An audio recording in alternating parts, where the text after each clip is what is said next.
अगली खबर की अगली बात जो है वो है बाबा रामदेव से जुड़ी हुई, जिनकी मुश्किलें खत्म होने का नाम ही नजर नहीं आती। और बाबा रामदेव और पतंजलि को सुप्रीम कोर्ट ने एक और मामले में करोड़ों का झटका दे दिया है। दरअसल पतंजलि योगपीठ ट्रस्ट ने योग शिविरों के आयोजन के लिए एंट्री फीस लेने पर सर्विस टैक्स से छूट की बात की थी, लेकिन भ्रामक विज्ञापन मामले में पहले से ही बाबा रामदेव और उनकी कंपनी से खफा सुप्रीम कोर्ट ने बाबा को किसी भी तरह की राहत देने से सीधे इनकार कर दिया, जिस वजह से अब पतंजलि को सिर्फ एक मामले में ही 4 करोड़ से भी ज्यादा का टैक्स चुकाना पड़ेगा। दरअसल पतंजलि ट्रस्ट को लगभग 4.5 करोड़ का सर्विस टैक्स देना होगा।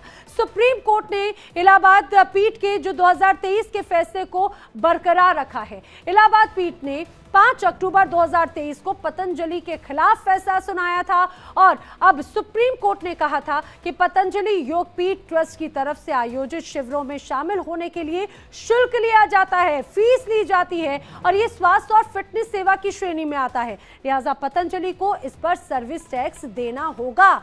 और न्यायमूर्ति अभय एस ओका और न्यायमूर्ति उज्ज्वला भुइया की पीठ ने सीमा शुल्क, उत्पाद शुल्क और सेवा कर अपीली न्यायाधिकरण CESTAT की इलाहाबाद पीठ के 5 अक्टूबर 2023 को जो फैसला आया था उसे खारिज करते हुए कहा कि हमें इस आदेश में हस्तक्षेप करने का कोई कारण नजर नहीं आता, इसीलिए यह अपील खारिज की जाती है।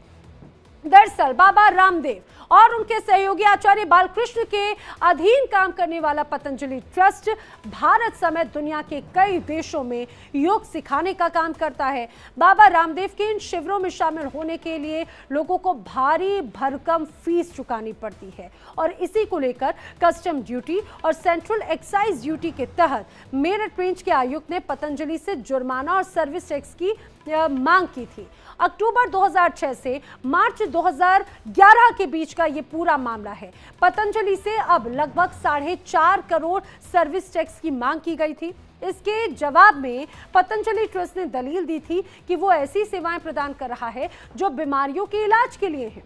इसमें कहा गया था कि ये सेवाएं स्वास्थ्य और फिटनेस सेवा के तहत कर योग्य नहीं है, यानी कि ये टैक्सेबल नहीं है।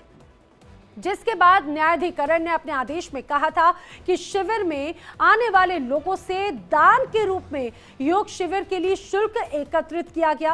हालांकि ये राशि दान के रूप में एकत्रित की गई थी, लेकिन ये उस सेवा के लिए शुल्क ही था, इसीलिए इसे पतंजलि को इसको लेकर टैक्स देना ही होगा। आपको ये भी बता दें, एक दिन पहले भी सुप्रीम कोर्ट ने बाबा रामदेव और उनकी कंपनी पतंजलि के खिलाफ बिहार और छत्तीसगढ़ में दर्ज FIR को लेकर बड़ा झटका दिया था और रामदेव की याचिका पर सुनवाई करते हुए उन लोगों को भी पार्टी बनाने का आदेश दिया जिन्होंने व्यक्तिगत तौर पर उनके खिलाफ शिकायत दर्ज कराई थी। बाबा रामदेव की ओर से कोविड-19 महामारी के दौरान एलोपैथिक दवाइयों के इस्तेमाल के खिलाफ उनकी टिप्पणियों पर दर्ज कई FIR क्लब करने और दिल्ली ट्रांसफर करने की मांग की थी। इसके अलावा बाबा रामदेव और आचार्य बालकृष्ण के खिलाफ भ्रामक विज्ञापन मामले में IMA की याचिका पर पहले से ही सुप्रीम कोर्ट ने सुनवाई जारी रखी है, जिसमें बाबा रामदेव ने कोर्ट के सामने पूरे देश से सार्वजनिक माफी मांगने की बात की थी। अब पतंजलि के भ्रामक विज्ञापन मामले में जस्टिस हिमा कोहली और जस्टिस एहसानुद्दीन की बेंच ने उन्हें 7 दिन का समय दिया है। इस पूरे मामले में अब अगली सुनवाई जो है वो 23 अप्रैल को होने वाली है, लेकिन बाबा रामदेव की मुश्किलें फिलहाल कम होती नजर नहीं आती। अब आने वाले वक्त में उन्हें कोई राहत मिलेगी या नहीं, ये तो आने वाला वक्त ही बताएगा। अब बात कर लेते हैं अगली खबर की। खाड़ी में तनाव के हालात बने हुए हैं।